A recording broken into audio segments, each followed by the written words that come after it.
talk about international marketing. Fun times. As we think about how we're going to successfully market our product everywhere around the world, we face some challenges.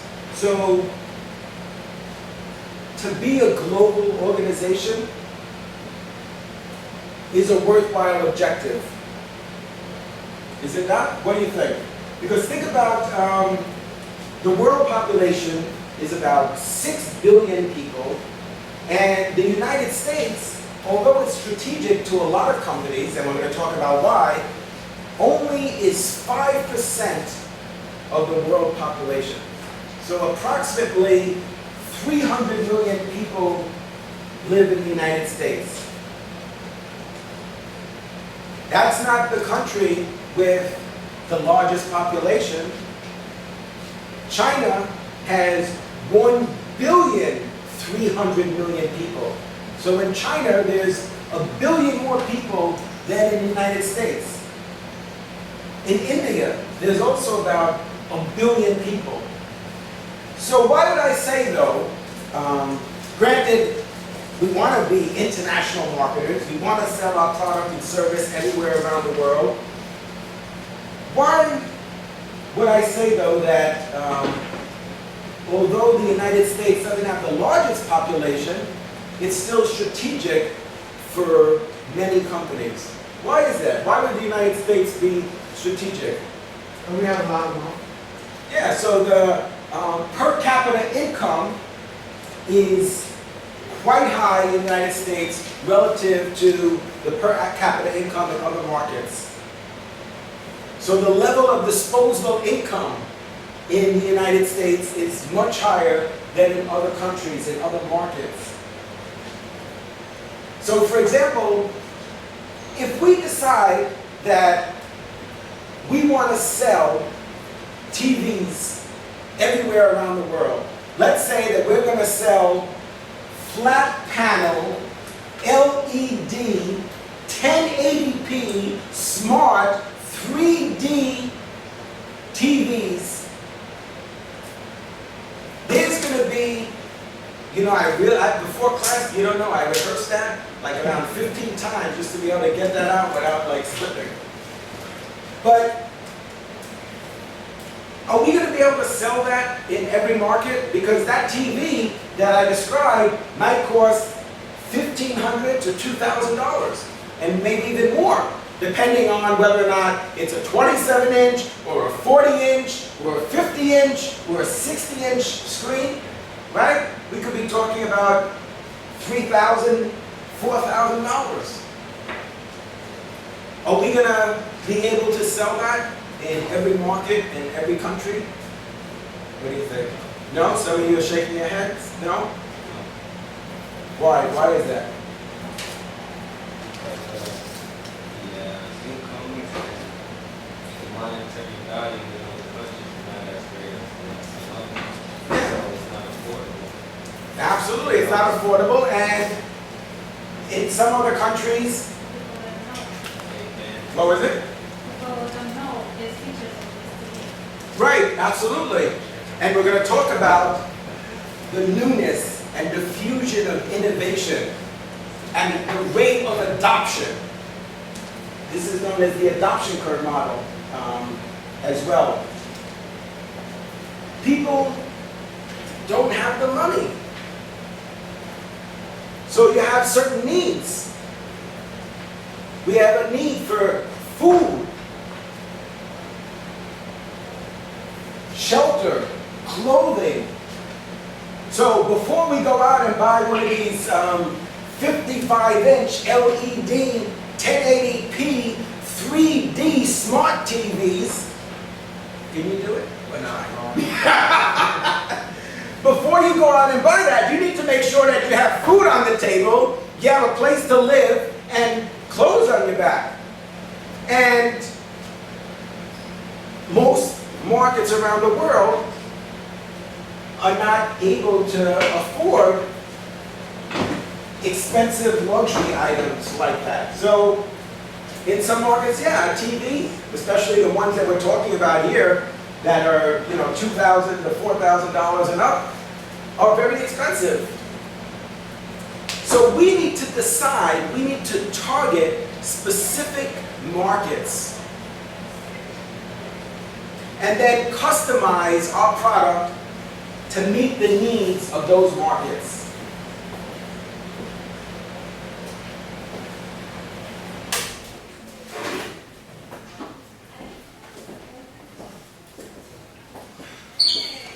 So we need to think global, but act local. What does that mean when we say that we're going to think global, but act local? What's the implication for us as international marketers? We say, okay, I got it, coach. Yeah, the US is only 5% of the world population. What about the other 95%? We realize we're not going to be able to sell our TVs in every market, but what about in the markets that we do sell our TVs? What does that mean when we say act local? Adaptable process. Yeah, there's got to be some adaptation, and sometimes that adaptation is to make the product affordable. So we might reduce some of the features or the benefits of the product so that we could sell the product at a lower price in particular markets. And in some cases, it's in response to government regulation. So as international marketers, we need to be aware of and do an analysis of the economic dynamics, the political dynamics, the cultural dynamics, the legal dynamics, to determine whether or not it's practical for us to sell our product in that market. Does that make sense? So we can't just think that, oh, we're going to sell our product everywhere. There's some risks associated. Like, for example, think about the level of, let's say, political instability in a particular market. Or the level of civil unrest.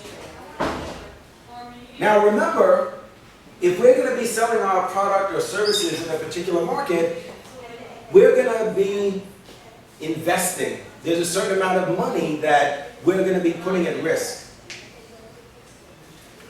We want to minimize that risk.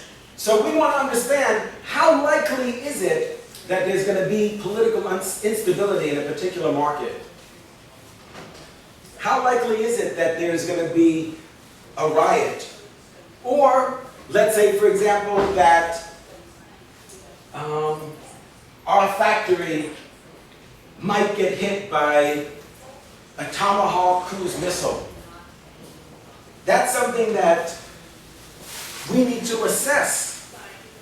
Now, in the United States, for example, if we're selling our product domestically, usually we're not so concerned about that. Although we've certainly seen domestic violence in the United States. You know, it's not unheard of. We've seen the World Trade Center come down. Pearl Harbor, right? We were, U.S. naval ships were attacked.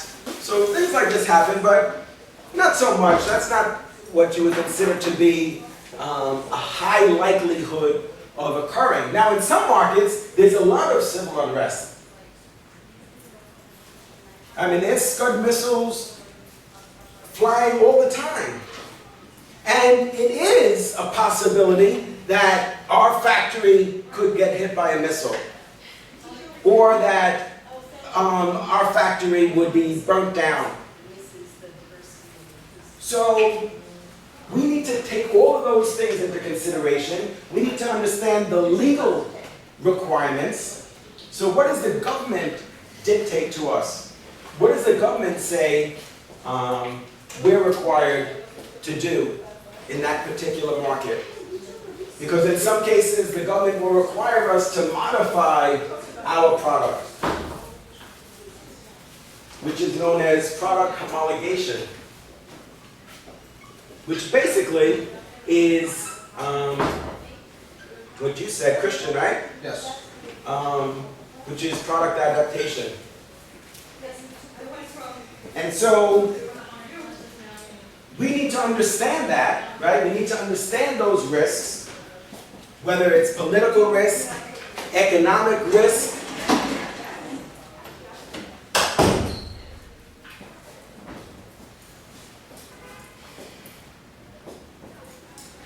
or any other dynamic, cultural dynamic or legal dynamic, so that we can determine the best mode of entry.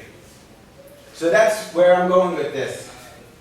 We need to understand and evaluate our level of risk. Whether it's our factory being destroyed, or government regulation, or a cultural incompatibility, we need to understand, we need to do this market analysis of the environment in that particular market to determine if it's feasible and practical for us to sell our product in that market. So again, on paper it sounds great. I got it.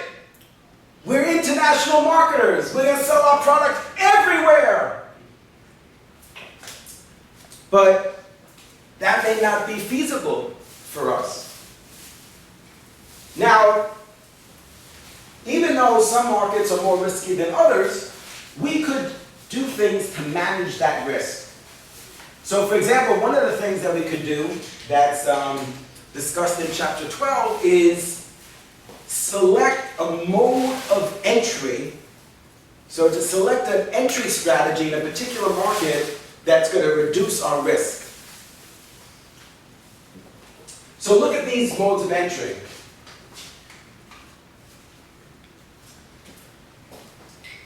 As we go down the list, the level of risk increases. So take, for example, the internet. That's very little risk. Even if missiles are flying in that country, even if it's a country that's in a very low level of industrialization, even if the economy there is in a depression, or there's a high level of unemployment or inflation, see all these things we need to understand for each market, these key metrics, and determine whether or not we're going to pursue selling our product in that market. Now with the internet, there's really no risk. If we decide to sell our product on the internet, there's really no risk for us, except for some of the cost in maybe developing the internet site and hosting, but really that's like insignificant. For even a small company, we're not talking about millions of dollars. But if we decide to export our product to a particular market, that means ship our product to that market, then what are some of the risks associated with doing that? Like tariffs. Okay, so there could be a tariff or some type of duty or tax on our product, which is going to make it more expensive. Why do governments do that? What is it that they're trying to do? To save their market. Yeah, exactly. They're trying to protect their domestic industry. They don't want us coming in there and selling our products for less, and then the domestic industry collapses. So the government, not the invisible hand, the government intervenes and says, if you want to sell your product in our country, then your product is going to be subject to basically a tax, which makes our product more expensive. So we need to understand, as part of our analysis, as part of our environmental scan, whether or not there's any preferential trade agreements.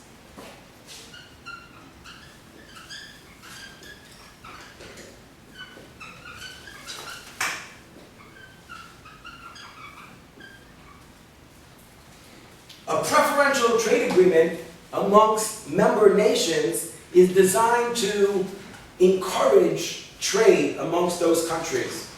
And basically, what the agreement will say is that trade amongst those countries is not subject to any tariff, to any tax. An example of a preferential trade agreement is Nafta. Nafta is a good example of a preferential trade agreement. Nafta was implemented in the Clinton administration, and it's a trade agreement between the United States and Mexico and Canada and Mexico.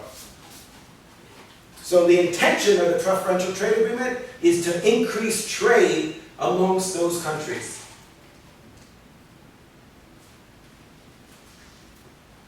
So when we're thinking about exporting, we need to understand, are we exporting to a country where we have a preferential trade agreement?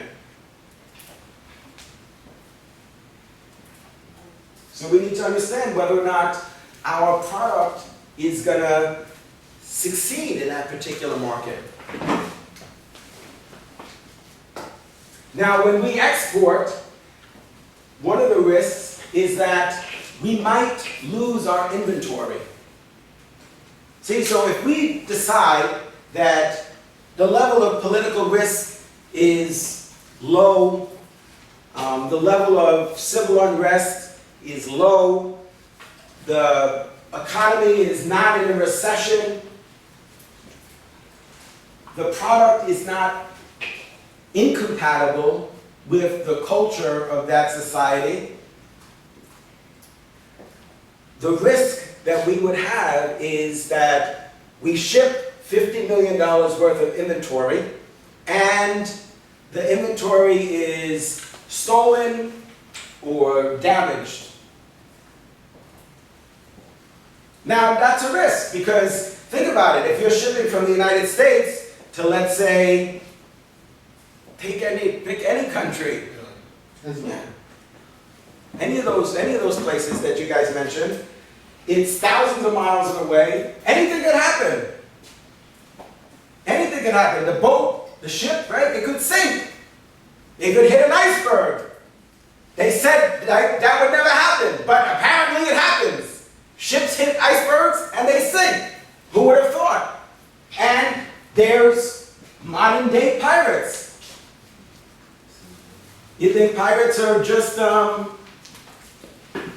Johnny Depp and his cronies, but there are pirates that hijack ships. So it's possible, right? Less of an issue if we're going to ship from New Jersey to Chicago or from California to New York. There's still some risk, but the risk is very low compared to if you're going to ship it to Italy like you suggested. Or if you're going to ship it to, let's say, Vietnam.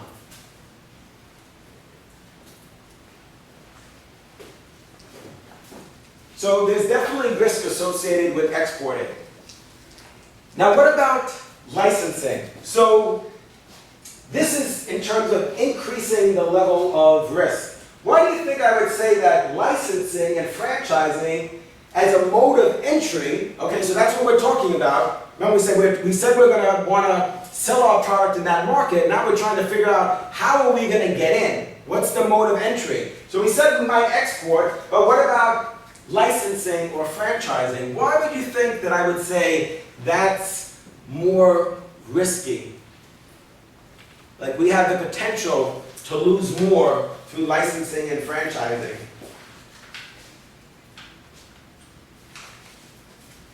I would guess because you would start price wars between several distributors. There could be price wars, but in chapter 13 we talk about the value of brands. The most valuable brand, the most valuable global brand is what? What do you guys think? Tell me, what do you think is the most valuable global brand? So there was a study done by Business Week, and they do this on a regular basis, and they rank brands and they value them. They say how much they think brands are worth. So what do you guys think? Samsung, Samsung, Apple. McDonald's up there. I would say Apple. The number one brand, and in chapter 13, there's a whole list of them. The most valuable brand is the Coke brand, which is valued at approximately $70 billion. That's not the value of their inventory of soda in the warehouse. It's not the value of their corporate headquarters in Atlanta, Georgia. It's not the value of their office equipment, their bottling equipment, just the value of their brand, something intangible. So, with that being said, I'd be more concerned about having a licensing agreement where we give somebody else permission to use our brand, so they manufacture the product and use our brand. Well, to me, that's very risky, because what about if they don't do a good job? What about if they produce a product that's of low quality? What if they produce a product that has defects? What about if they produce a product that causes harm to customers? I'm more worried about that $70 billion if our brand is destroyed. Because it's much more difficult to create a brand. You know, to create a brand from scratch, to create a power brand, you're talking about in a short period of time, spending about $500 million. That's why very often what companies do is they acquire other brands. If they decide that they want to penetrate a market for, let's say, popcorn, then they buy a company that already has a well-established popcorn brand.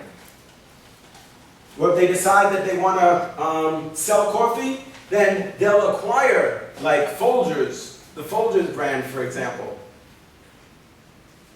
Because then you have instant access to a power brand that you could begin marketing right away. But to create a power brand from scratch takes time. It takes time to build that level of brand awareness and to create unique, strong, and favorable associations with our brand. So to create a brand identity and a brand personality, a brand image. So that's why I would put licensing here, because I think the risk is greater if the licensing deal goes bad and our brand is exposed. So think, for example, the way crackers are marketing. And this is what dictates branding strategy, some of the things that are taken into consideration. Now, there are some companies that have what we call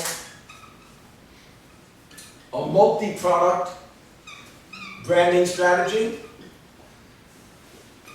and some that have a multi-brand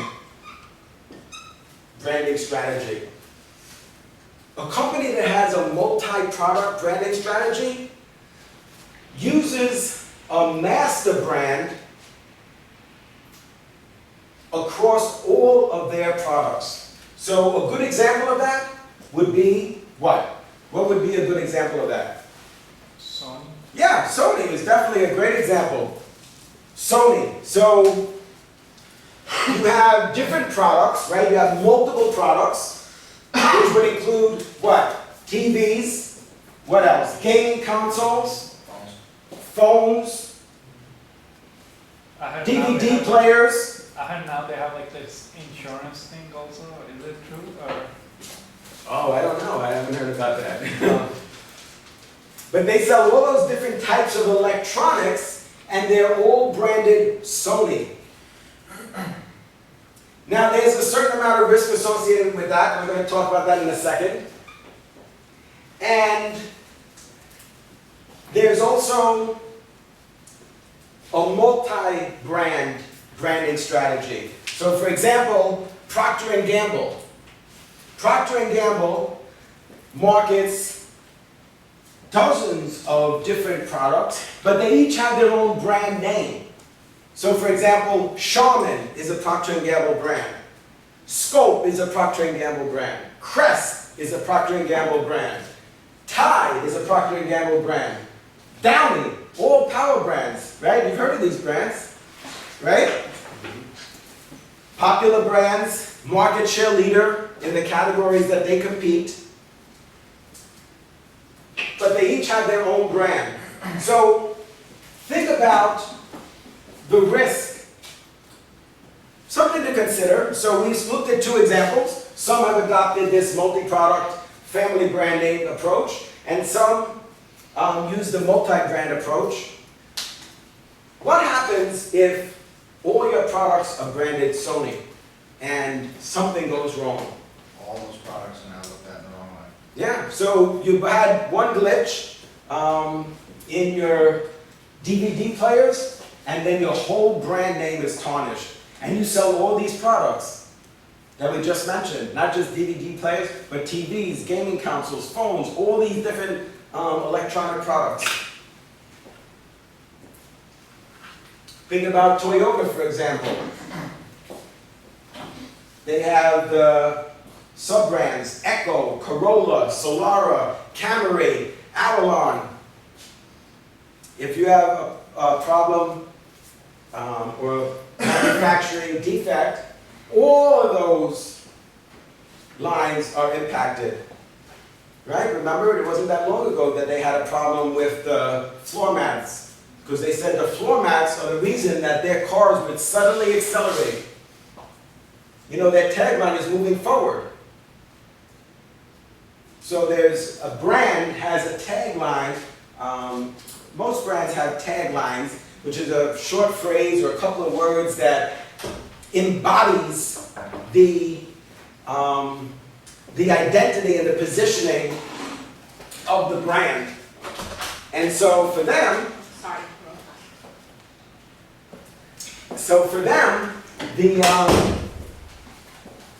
their tagline is moving forward. But the part they don't tell you is moving forward whether you want to or not.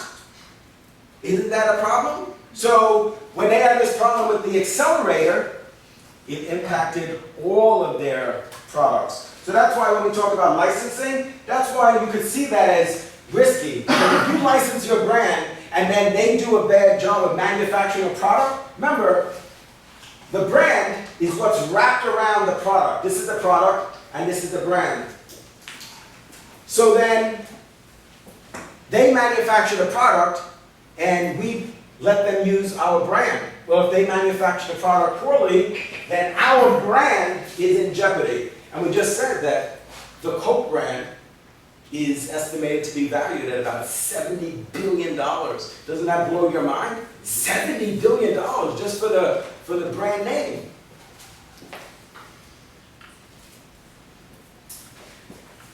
So licensing, basically what we're doing is we're giving permission to somebody else to use our brand name. That's a mode of entry for us.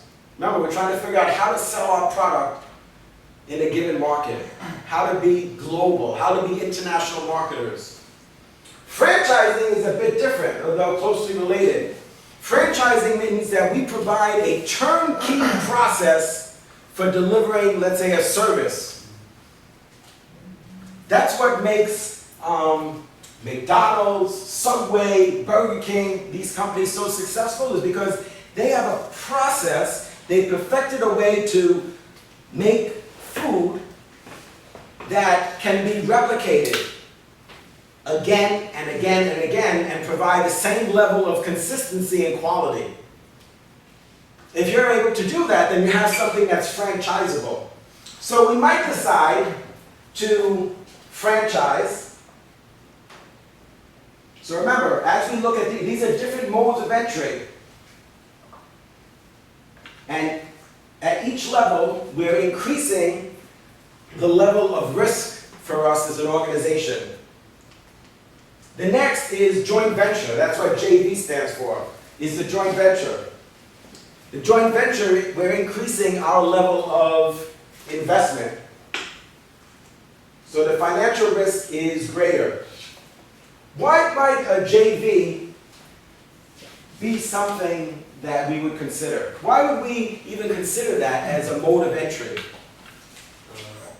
To share financial responsibility? Yeah, to share, absolutely, share some of the financial risk of pursuing a market opportunity. So you're not in it alone. If things go bad, you don't, it's not just you. What are the risks of the multi-brand? Well, the multi-brand is, I think, a reasonable alternative. You know, that's, now mind you, companies have done, right, both of those very successfully.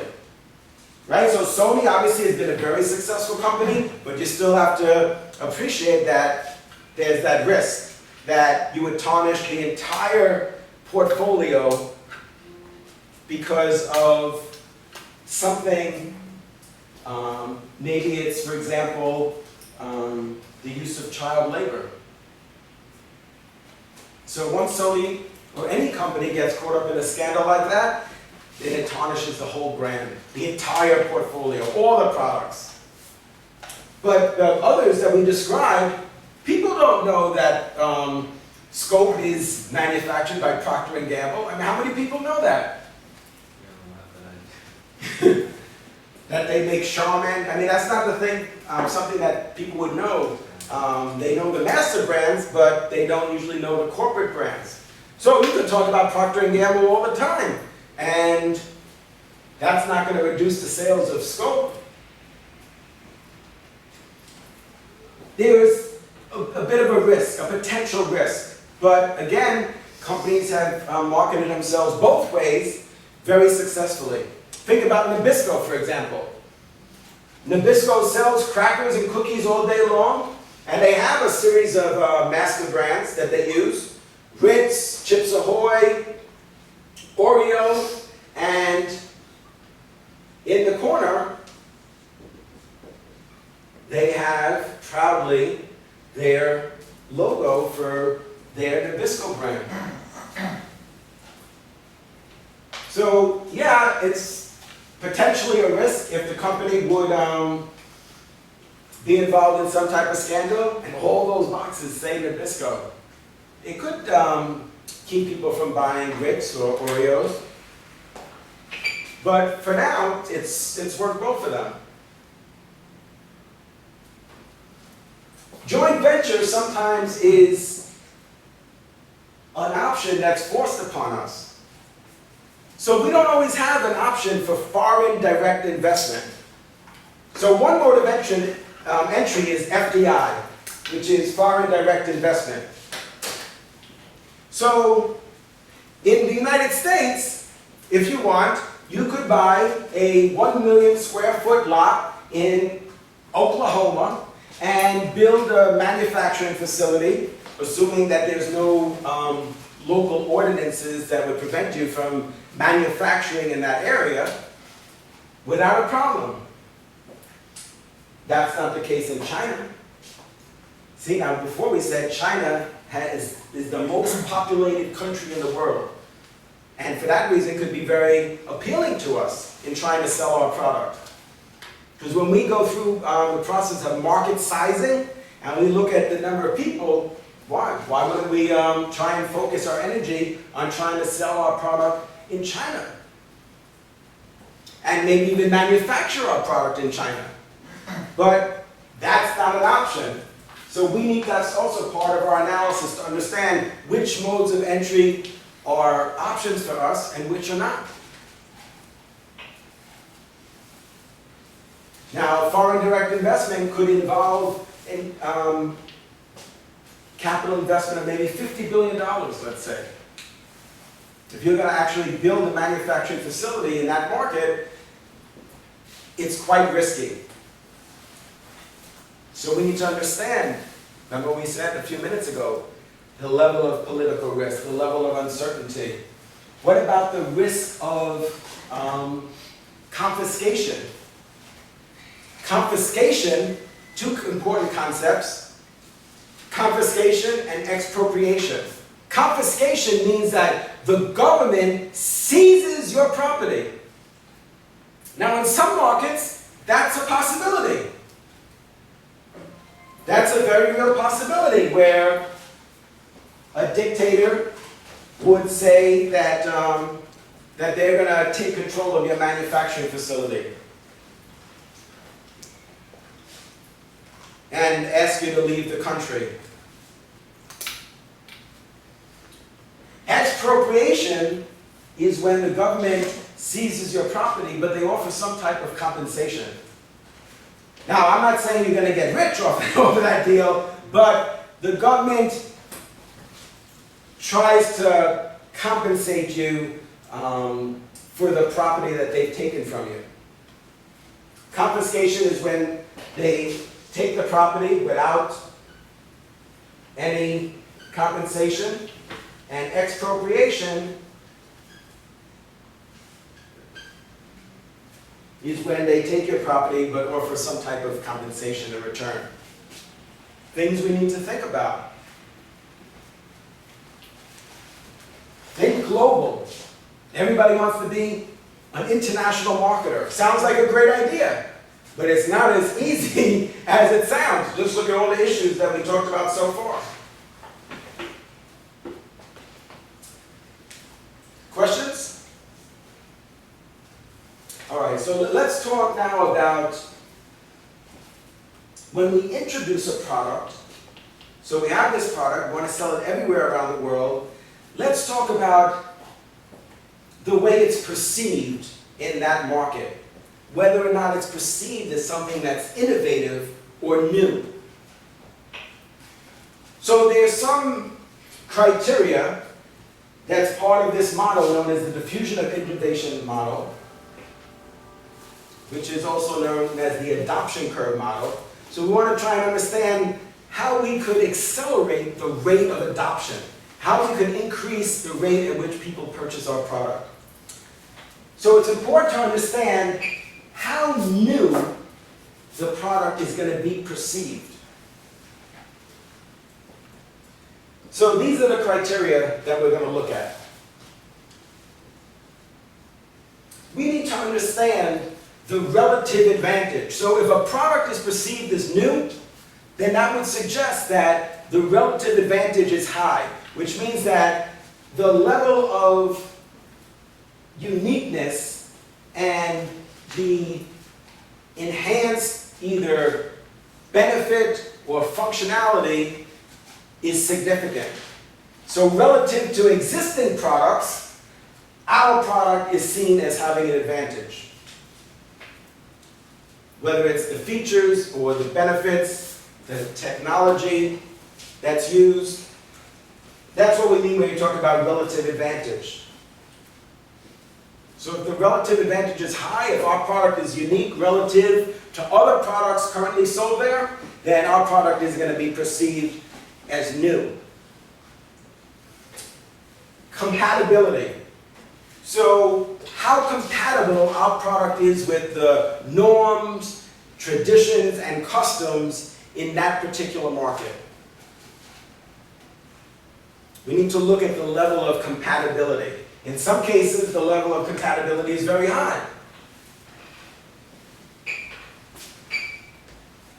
In other cases, quite low. Complexity is also an issue. The more complex a product, the slower the rate of adoption. Why is that? Because sometimes some things can be a learning curve for people, and then they're most interesting. Yeah, absolutely. So take, for example, MP3 players. Everybody thinks that, well, I should say, a lot of people tend to think that Apple invented the MP3 player. But actually they didn't. What they did an amazing job of doing is this, wrapping their brand around the product. They didn't invent MP3 players, but like you're suggesting, the level of complexity at that time, right, prior to the iPod, was perceived as quite high. And that slowed the rate of adoption. The product was perceived as complex.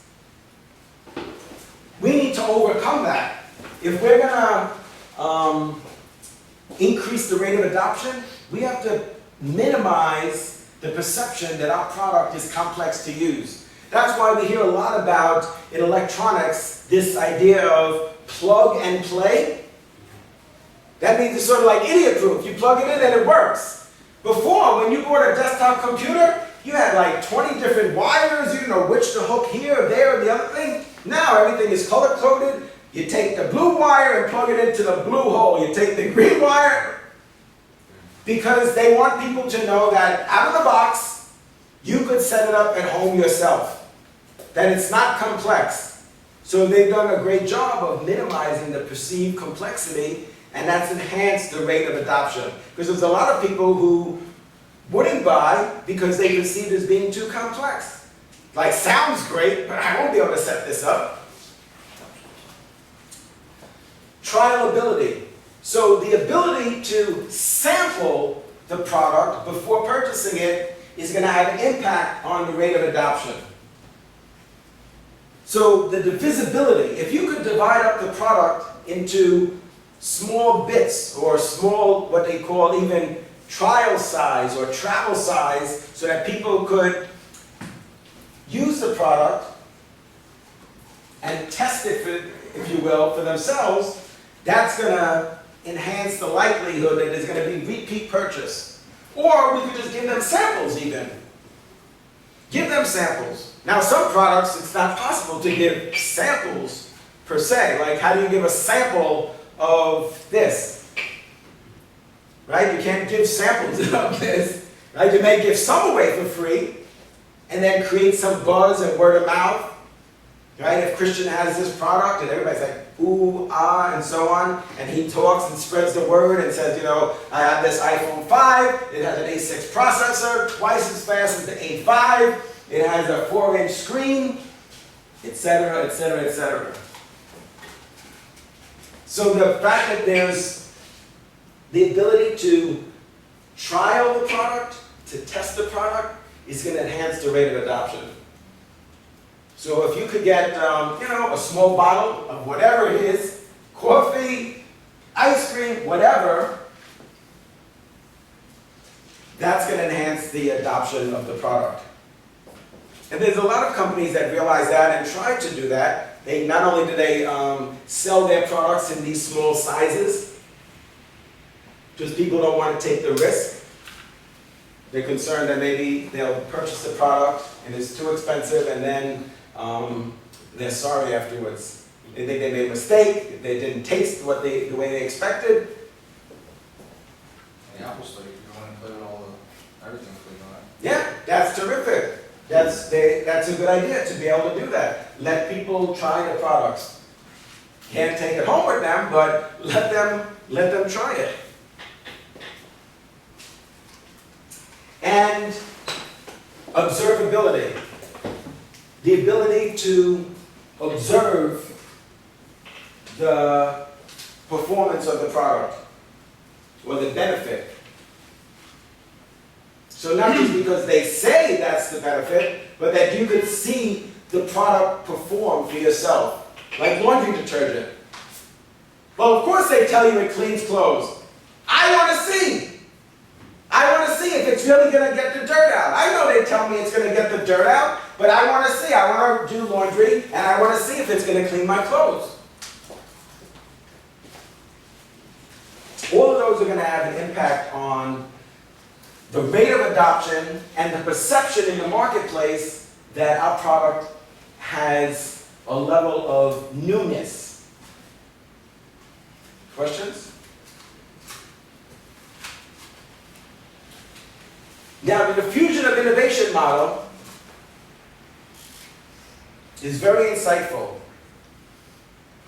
What this model says is that at this particular point in time, so on this axis, we're looking at time, and on this axis, we're looking at sales. Is it like product life cycle? Well, the product life cycle is also a bell curve. And there's several stages to the product life cycle: introduction, growth, maturity, decline, obsolescence, and in some cases, even revitalization. So introduction, growth, maturity, decline, and obsolescence, and revitalization.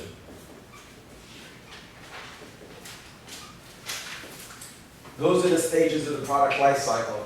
The reason why that's so insightful is because that gives us some insight into what will happen. Our job is to influence the product life cycle. So what we're going to try and do when we're selling our product around the world is to understand that in some markets, the product is still in the introduction stage. So there's still that level of newness. We might have just introduced the product there. Whereas in other markets around the world, we're in the growth stage. A key takeaway here, we can manage, we could influence the product life cycle. We could use the marketing mix and change marketing mix elements to impact the life cycle of the product. By marketing mix, we mean the 4 Ps. Price, place, promotion, and product. So we could change the price of the product. In an elastic market, that's a market that's price sensitive, in an elastic market, if we change the price, then consumption is going to increase.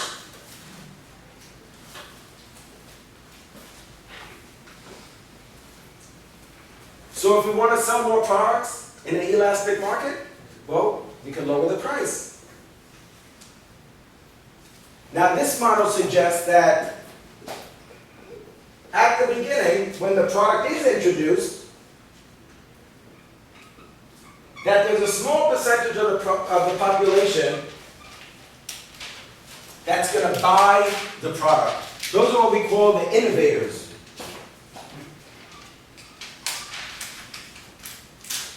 So maybe 3% of the population are going to purchase the product when it's introduced.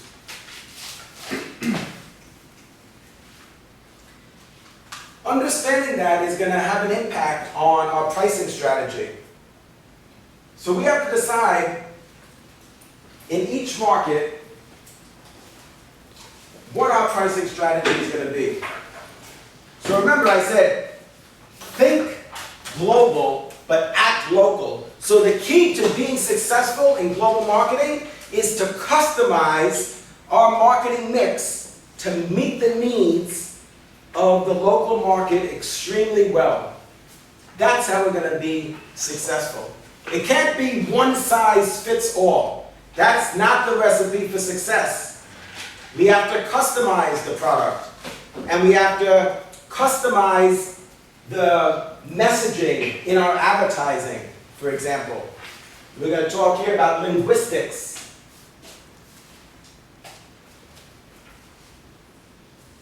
In chapter 16, we talk about advertising and tailoring the message and linguistics. So for example, in China, you can write in simplified Chinese, or you could write in traditional Chinese characters. There's 1,300,000,000 people there. If we're going to have a print ad, for example, if we're going to have an ad in a magazine in China, or in a newspaper, or on a billboard, one of our challenges is that we have to decide, are we going to write it in simplified Chinese or traditional Chinese characters? See, not so simple. You know, people say, yes, I want to be a global marketer. I want to sell my product everywhere. All right, well, so how are you going to advertise in China? Much more difficult than in, well, even in the United States. Although the United States has its own challenges as it relates to advertising and marketing effectively. When Pepsi first introduced their product into China, they had a challenge. They ran into some problems. You know, the thing with the Chinese characters is that they are characters. It's not like the Latin alphabet. Each character can represent a concept, an idea, a phrase. It's not like letters. So when you translate, for example, when you try to develop a phonetic translation for, let's say, your brand name, you have to group together characters, Chinese characters. So when I say phonetic translation, that means that the characters, if you read them, are going to be pronounced Pepsi or McDonald's. However, how did they make a mistake? Well, the group of characters that they chose, so I'm showing you how linguistics is a challenge for us as global marketers, translated to, we bring your ancestors back from the dead. Now, in some ways that's kind of clever. I think it's better than Red Bull, we give you wings. What's that? Drink this. We bring your ancestors back from the dead. That's a real brand promise. But the issue is that in China, they didn't think that was funny. Because the Chinese place a very high value on ancestry and family and history. See, that goes back to understanding the cultural dynamics when we're doing our environmental scan. So everybody talks about selling worldwide, but it's more challenging than a lot of people think. Take, for example, also Chevy. Chevy, they decided they wanted to sell cars in Mexico. Why not? Sounds like a good idea, right? We're talking about Nafta and all of that kind, right? Actually, I think that's before Nafta. Nafta is only about 20 years now, just a little bit more than 20 years. But obviously, there's interest in selling in Mexico, and there's a trade agreement between the United States and Mexico, and Canada and Mexico. So Chevy also thought, well, yeah, I see there's potential in Mexico. I want to sell cars in Mexico. So they introduced a car there that they also sold in the United States, the Chevy Nova. The problem is, and this goes back to linguistics, we talk about it in chapter 16, is that Nova in Spanish basically means no-go. Now, I don't know how many no-go cars that you think that you're going to sell, but it's not going to be many. See, so I just want to share with you some examples of where companies, and in this case even very large companies, face challenges in being successful at global marketing. Although it's maybe our goal to be a global marketer, to sell our products everywhere around the world, or at a minimum at some markets outside of, let's say, the United States, it's challenging. So we need to understand the level of perceived newness, innovators, early adopters, yeah, early majority, late majority, yeah, and the laggards, who knows what that is? The laggards are non-adopters. Just have no interest.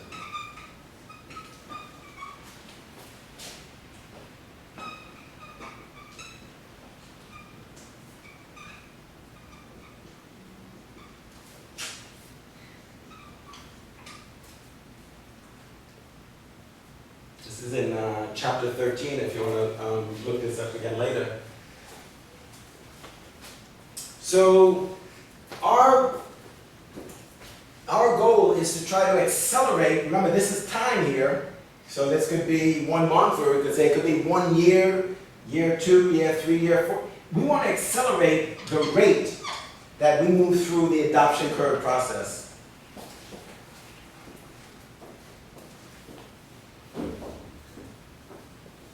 And the way that we're going to do that in the United States and outside of the United States is by modifying the marketing mix, by customizing the marketing mix.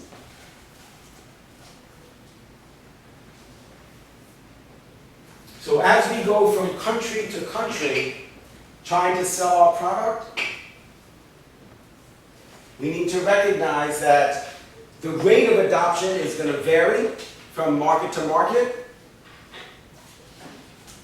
But the good news is we can influence the rate of adoption.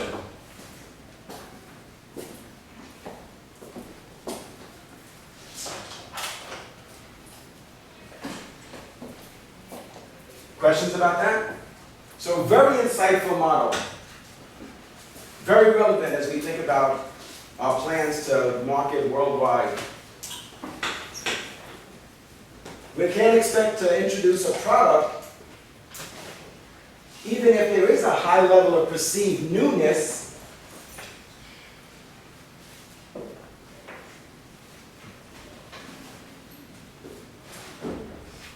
Without a well-articulated plan that will enable us to penetrate that market.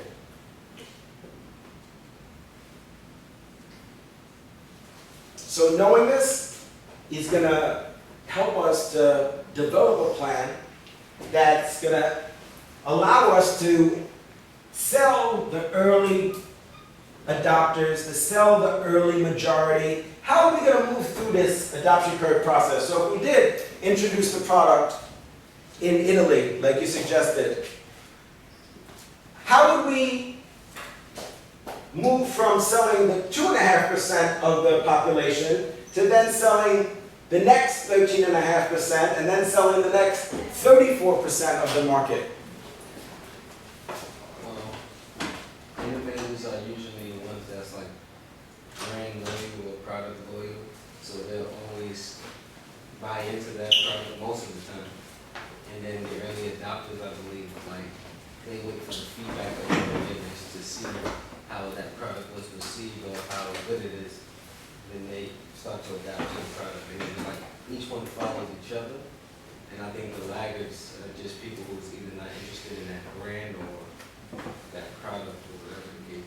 Yeah, those are the non-adopters. So we estimate conceptually that about 16% are not going to adopt the product. It's not so important per se for us as executives if it's 16% or 15%. It's just that we need to know that there's some that are not going to purchase our product. But how are we going to accelerate the rate that we move through the adoption curve model? How do we get from here to here? So we introduce the product and we sell 3% of the market.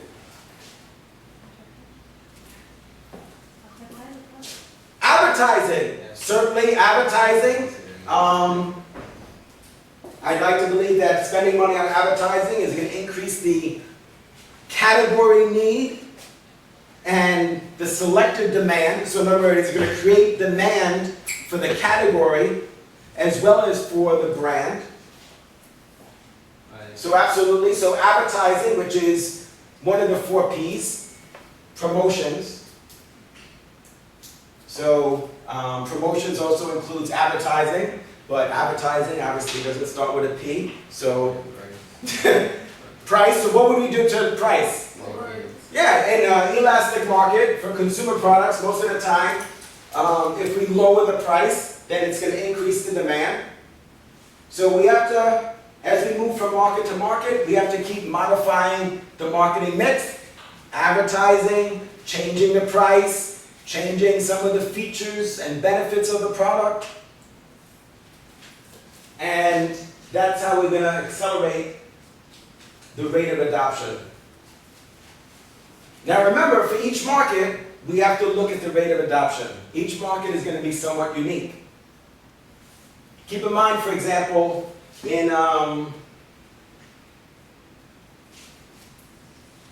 chapter 15, we look at the differences in channels of distribution.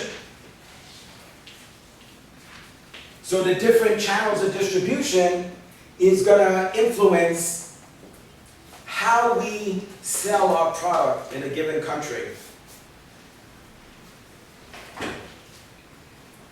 Maybe we have to sell our product, for example, like, here's a good example. Shampoo. I know you're thinking, what does this guy know about shampoo? Right? But I do. I know a couple of things. Now, a lot of times people buy shampoo at Target right there, and they buy it in one of those large bottles that's like $8.99. But remember before we said with some markets, they're not going to have money to spend on $3,000 TVs, but they don't even have $8 for shampoo. So what we need to do is to market the shampoo in like single-use packets, right?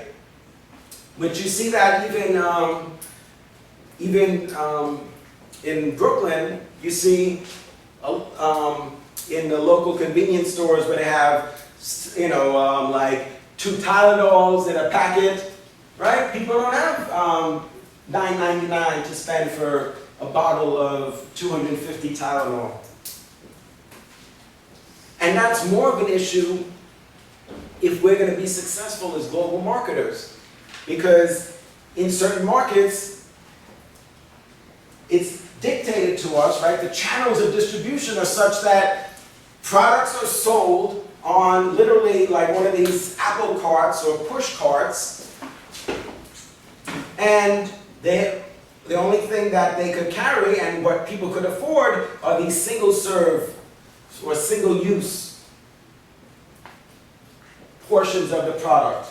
Little packets of shampoo, little packets of pain relief pills. We have to adapt.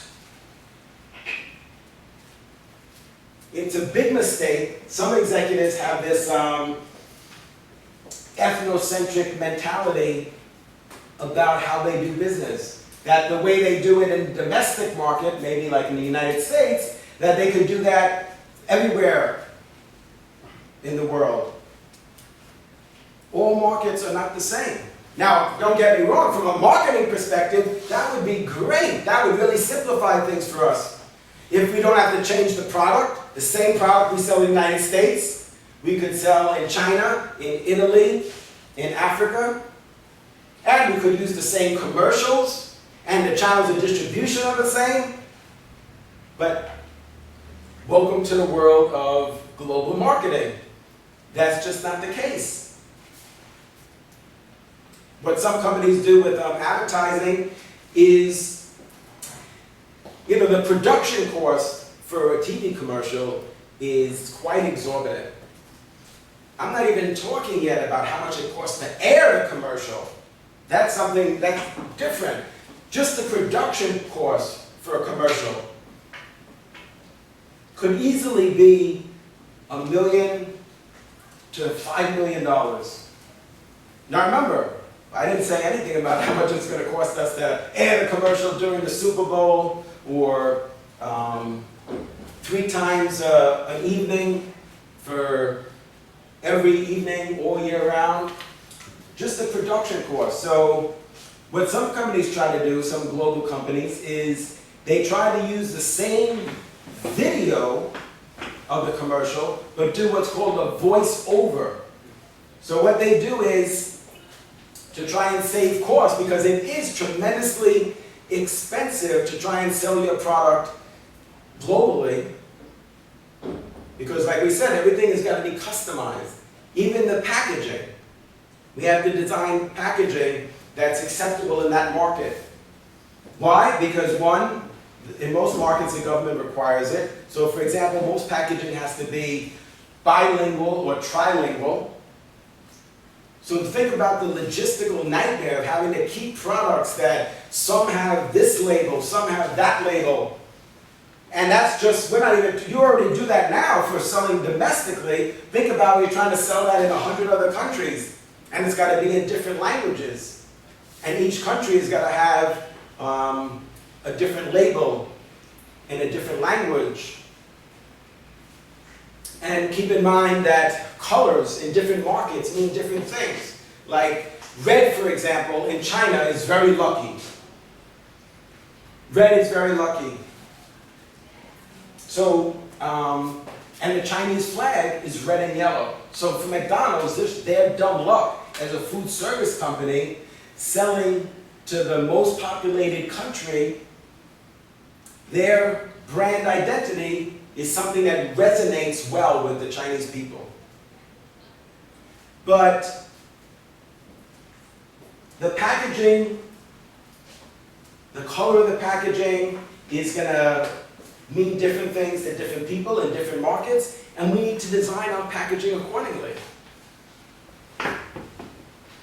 Numbers mean different things in different markets, and that goes back again to understanding the culture. Who's going to be the celebrity spokesperson? So who we think might be a celebrity spokesperson in our country is going to be different in Haiti. Is going to be different in Italy. And you need to understand, because you don't want to make a mistake. You know, what you think is somebody's hero might be what that in that culture they believe to be like an enemy of the state. So everything has to be customized. It's got to be a marketing communications plan that's going to resonate in that market.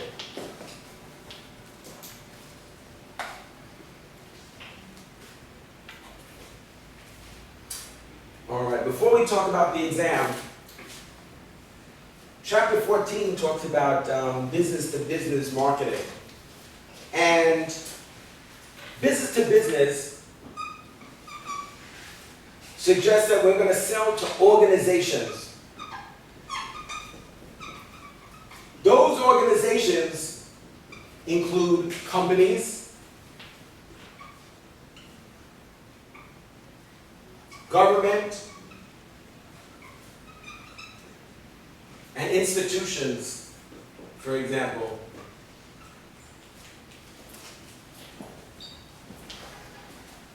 Now, the demand for certain products is based on, in some cases, something else. Like, what do you think I mean by that when we talk about derived demand? So we mean that we're saying that the demand for one product is dependent on the demand for another product. So anyways, let's say that your company makes bathtubs. Why not? Sounds like a good business to have, right? You're an industrial organization, you make bathtubs. Well, what about if new housing construction has decreased by 50%? You see, so the demand for bathtubs is contingent upon the demand for new housing. Or think about, for example, let's say the demand for paper. So the demand for lumber, right? Lumber, we take lumber, it goes to the mill, and they make paper. So the demand in the marketplace for paper is going to impact the demand for lumber, right, back in the value chain. Because you have companies that are suppliers, companies that are processors, companies that are manufacturers, companies that are resellers, and then the customer, the ultimate customer. So it's important to understand in industrial markets, in business to business, that the demand for one product is dependent upon the other. Does that make sense? Is that plausible?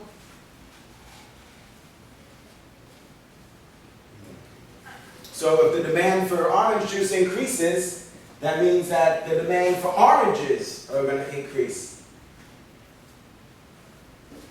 If the demand for cars increase, that means the demand for tires are going to increase. So there's an interrelationship.